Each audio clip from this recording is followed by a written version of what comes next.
করাচি কিংসের বিপক্ষে সাকিব আল হাসান প্রথম ওভারেই 4 রান দিয়ে নিয়েছিলেন 1 উইকেট। জেমস ভিন্সের মতো ভয়ানক ব্যাটারকে প্রথম ওভারে ফিরিয়ে দিয়েছিলেন মাত্র 4 রান। কিন্তু এরপরে লাহোর কালান্দার্সের অধিনায়ক শাহিন শাহ আফ্রিদি আর বোলিংয়ে নিয়ে আসেননি সাকিব আল হাসানকে।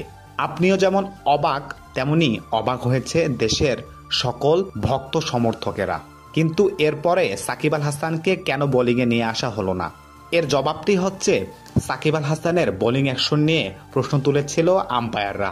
তাদের ভাষ্যমতে তিনি নিয়মের বাইরে বেশি কুনুই বাঁকিয়ে বল করেছিলেন, যার ফলে লাহোর কালান্দার্সের অধিনায়ক শাহিন আফ্রিদি সমালোচনা এড়াতে তাকে আর বোলিংয়ে নিয়ে আসেননি। কিন্তু ঠিকই ম্যাচ জিতেছে লাহোর কালান্দার্স।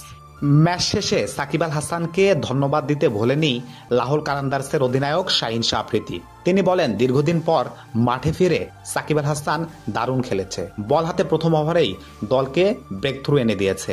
সাকিবের অনুপ্রেরণা এবং দলে অন্তর্ভুক্তি বাকি খেলোয়াড়দের বাড়তি উৎসাহ এনে দিয়েছে।